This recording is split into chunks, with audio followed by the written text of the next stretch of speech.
Tuko na Mikoi Kisugu kuyazungumza mengi ya kimichezo. Kubwa zaidi ni usajili ambao umeanza kwa upande wa Simba. Wamemtambulisha hapo jana Kevin Nation rasmi akitokea Pamba Jiji, amejiunga na mkataba wa miaka 2 ndani ya viunga vya Msimbazi. Kwema Kisugu? Salama, mambo vipi Salome? Fresh, uko vizuri? Salama, namshukuru Mwenyezi Mungu nimeamka salama na afya njema. Jumatatu nyingine, Jumatatu yenye upendo, Jumatatu yenye furaha, Jumatatu yenye amani. Jumatatu ambayo imechanganyika kwa namna moja au nyingine. Kuna upendo na kuna huzuni. Lakini kwa asilimia kubwa 99 mimi nafikiri upendo umetawala kuliko huzuni. Kwa hiyo lazima tumshukuru Mwenyezi Mungu kwa sababu kila jambo la mwanadamu kwa maana Mwenyezi Mungu ameliumba. Furaha ameleta yeye na mauzi ameleta yeye. Mikoi, baada ya tetesi nyingi kuhusiana na Kevin Nation kusajiliwa ndani ya Simba rasmi hapo jana, imekuwa done. Ametambulishwa rasmi kuwa ni mchezaji mpya wa Simba kwenye msimu huu 2026 2027. Umepokeaje usajili wa Kevin Nation? Tukianzia hapo. Kwanza lazima niseme ukweli, niwapongeze sana management ya Simba chini ya mwenyekiti wa bodi Clatous Magori. Kiukweli wanakwenda kuonyesha kwamba ukubwa wa Simba ndio huu. Leo hii kabla hatujazungumzia usajili, lakini tuangalie namna ambavyo klabu ya Simba inavyojiandaa kwenye mashindano mbalimbali mwakani. Hivi nazungumza nyinyi waandishi wa habari, mmekuwa mashahidi jana kupitia vyombo vya habari vya Simba. Wachezaji wa Simba tayari wameanza mazoezi. Kuna namna ambavyo wanajipanga kuelekea katika ligi ya mwakani. Lakini kilichofurahisha zaidi kuona namna ambavyo wanajeshi hatakuwa nao kwa muda mrefu wamerejea kuungana nasi. Jambo limekuwa jema, jambo limekuwa zuri. Jana wakati naangalia zile clip, baada ya kumwona Wilson Nangu, baada ya kumwona Hamza wamejumuika na kikosi cha Simba, nikamwambia Mwenyezi Mungu wa Isiaka, Mungu wa Yakobo, Mungu wa Salome, Mungu wa Kisugu, asante. Kwa sababu amewaponyesha na kuwapa afya njema vijana wetu, wamerejea, wako pamoja, kuna namna ambavyo wanakwenda kupambana ili kwenda kukamilisha malengo ya Simba mwakani. Na klabu kubwa lazima inakuwa na mipango mapema. Lakini Salome, mnakimbilia tu kusajiliwa kwa Kevin Nation. Tuwapongeze management ya Simba chini ya Clatous Magori kama mwenyekiti wa bodi. Kwa nini tumpongeze? Kwanza timu kubwa, timing ya kwanza kama unataka kufanya mashindano mwakani ukafanye vizuri, cha kwanza ni kuhakikisha kuwalinda wachezaji uliokuwa nao. Viko vitu vingi vinazungumzwa kwenye mitandao. Yako maneno mengi yanazungumzwa kwenye mitandao. Siwezi kuwakataza waandishi wa habari kwa sababu ndio maisha yao kwenye tetesi. Lakini asilimia 99.9 wachezaji wa Simba wote tuliokuwa nao mwaka jana, na imani kwamba mwakani tutakuwa nao kwenda kuongeza mapambano. Ili ufike maanake lazima ulinde mastaa uliokuwa nao. Libasi ya Gei bado tunaye. Aura bado tunaye. Clatous Chota Chama bado tunaye. Erim Panzu bado tunaye. Usajili unaofanywa ni kwenda kuongeza kushindana kwenye namba za wachezaji wa zamani, ili kuna namna ambavyo tunaingiza nguvu mpya, wanakwenda kupambana ili kuhakikisha malengo ya Simba yanakwenda kutimia. Salome, amini usiamini, ndoto ina pande mbili. Yawezekana ndoto ya kwanza kwenda kutimia, au pia kuna muda ndoto zifanyaje isitimie. Lakini ndoto ambayo mimi niliyoota imekwenda kutimia. Mimi nilichokuwa naota, kuna muda nilikuwa nikiangalia mechi hizi, nikiangalia Singida ambayo chini yake anacheza Kagoma, juu yake anakwenda kucheza Kevin Nation.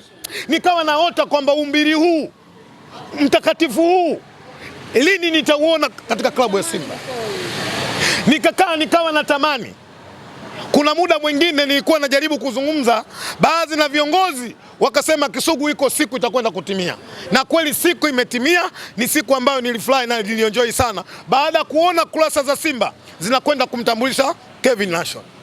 Kevin Nation ni kijana mdogo tu tukizungumzia hivi ambaye ametokea Pamba Jiji. Ile eneo lake alikuwepo la Daki Chesambi, ameondoka baada ya kushindwa kuwapa kile ambacho Simba mlikihitaji kutoka kwake. Anakuja pale anamkuta Yusuf Kagoma.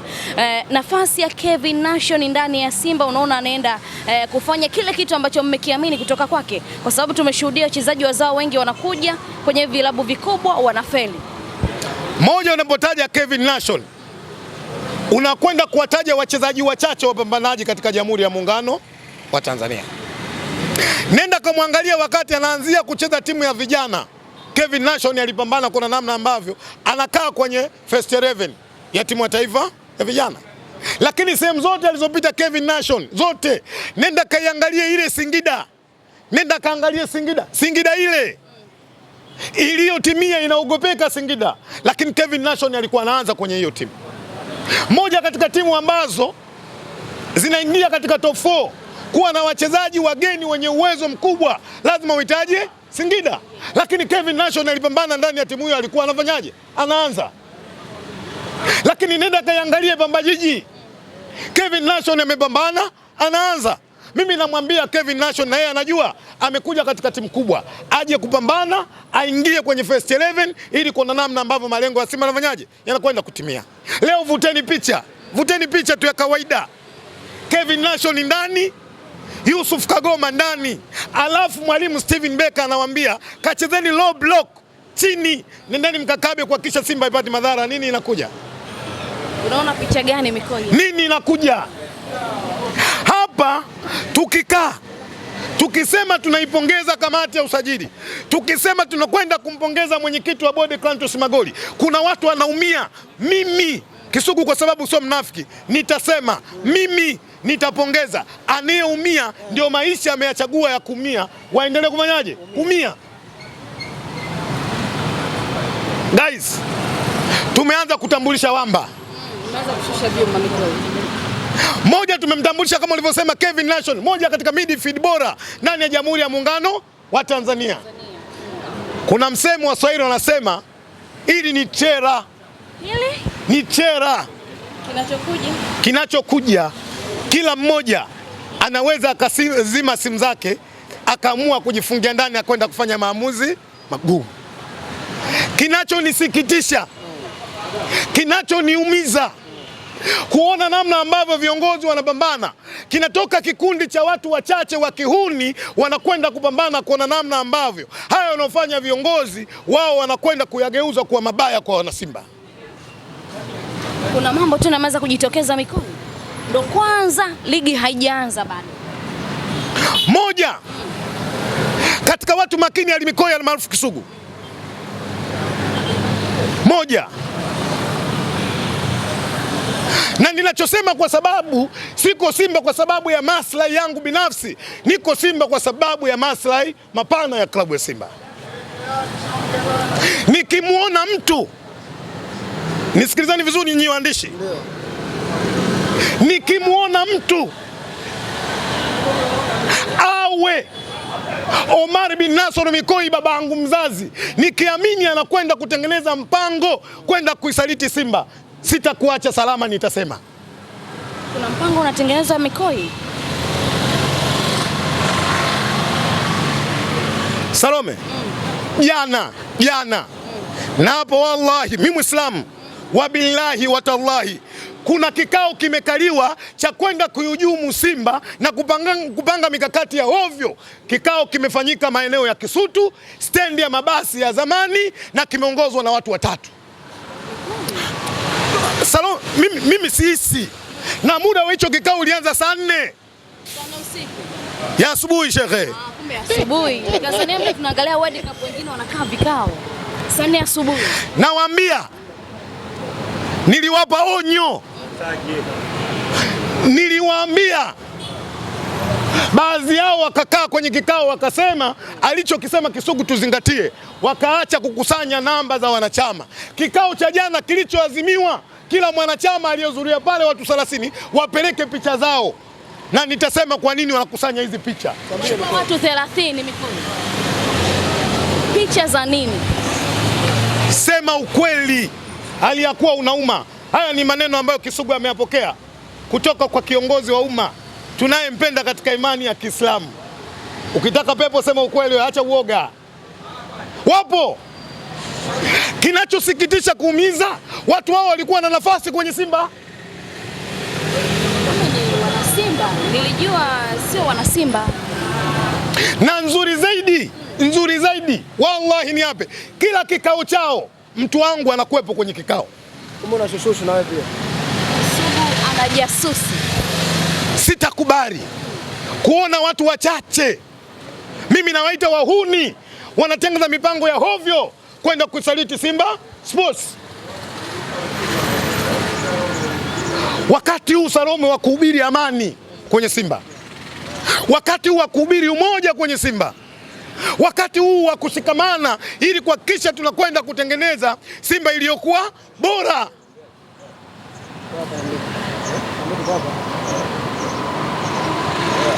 Haiwezekani makamu mwenyekiti nani, haiwezekani mwenyekiti wa bodi anapambana, haiwezekani makamu mwenyekiti anapambana, wanatokea wauni wachache tu. Why? Nawaambia mimi ndio Mzalamo mwenye nongwa, iwe mara ya mwanzo na iwe mara ya mwisho. Moja, nataka niwafundishe hizo picha siku za kuletwa wasiende kukutana katika ile nyumba wanayokutana, watafute chaka lingine.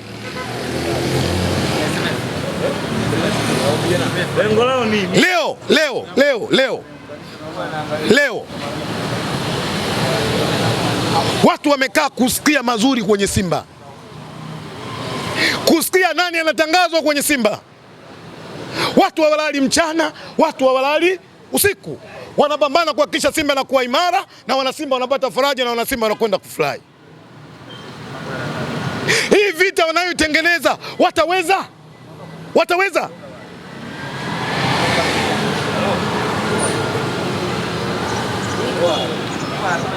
Guys,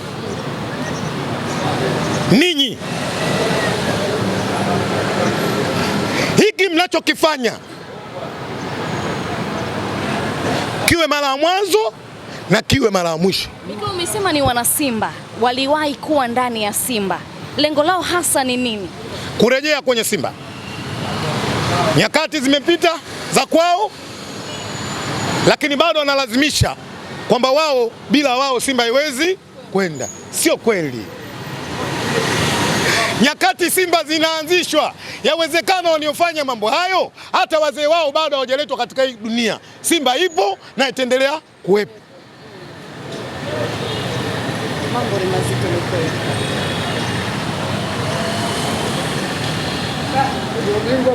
Siwaombi onyo, hii vita mimi naiweza, wallahi naiweza, na nimejipanga, niko vizuri, niko sawasawa, na ndio maana mimi kila utakachofanya nitakuja kuzungumza mbele ya waandishi wa habari.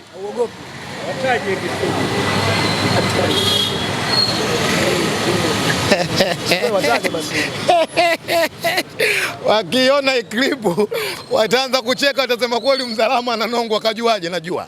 Natoa wapi hizi mambo, taarifa najua. Mambo majasusi ndani. Na posho zao walizotakiwa kulipwa wamezulumiwa. Walitakiwa walipwe 20,000 wamepewa 10,000. Kwa kazi yote hiyo. Ni waombe wana Simba wanaokusanywa, wao wasitumike daraja cha kwenda kuibomoa Simba Sports. Hao wanao watumia wanakwenda kufaidika na hicho ambacho wanachofanyaje, wanachokifanya. Bwana, nimesikia jana Mbilikimo kalia. Umefurahi si ndio? Nimefurahi. Uko timu gani? Mimi timu yangu bwana ilifungwa mapema nikaumia, ila nilikuwa natia ubani na wale wafungwa. Nasikia Mbilikimo jana kalia. Tumfupi kalia sana. Wewe timu Ronaldo. Afu leo bodi ya ligi wanakwenda kutangaza ratiba ya nini? Ya ligi. Itajulikana. Kwanza lazima tuwapongeze sana bodi ya ligi. Haya ndio mabadiliko makubwa sana kwenye mpira wetu. Kuona namna ambavyo ratiba zinatoka mapema na timu zinakwenda kujiandaa. Hii lazima tumpongeze CEO wa bodi ya ligi. Kwangu na muappreciate sana katika kile kitu ambacho amfanyaje, anachokifanya. Ni waahidi tu, kama mmoja wa watu wa mpira kwenye nchi hii, nitaendelea kuwaunga mkono bodi ya ligi, nitaendelea kuwa support, kwa sababu najua dhamira na nia yao kubwa kuona football ya Tanzania kila tukilala tukiamka inapiga hatua. Lakini pia tuipongeze chama cha mpira wa miguu Tanzania TFF chini ya Mheshimiwa Rais Karia, wanafanya kazi kubwa, wanafanya kazi nzuri. Yako mapungufu, lakini na imani kwa kila wakiamka wanajaribu kupambana, kuna namna ambavyo mapungufu wanafanyaje yanarekebishika. ili kuhakikisha kila jambo liende vizuri, kila jambo liende sawa sawa. Leo waandishi habari natoa ofa, kila mmoja niulize swali katika waandishi 10 wote mliokuwepo hapa. Tutakesha hapa. Ndugu zenu wananchi wamefikia Chuga Boy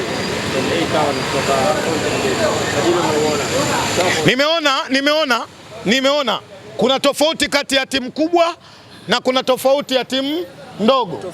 Sisi timu kubwa tuna malengo yetu yako ya namna mbili.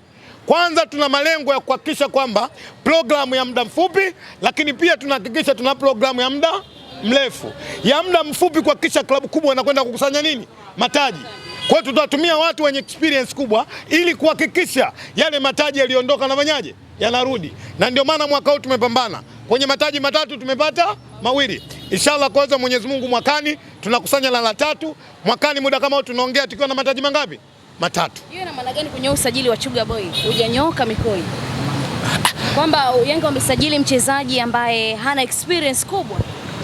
Unakwenda klabu bingwa barani Afrika. Unakwenda klabu bingwa barani Afrika. Ni mashindano makubwa. Yanahitaji watu wenye uwezo na experience kubwa katika hayo mashindano.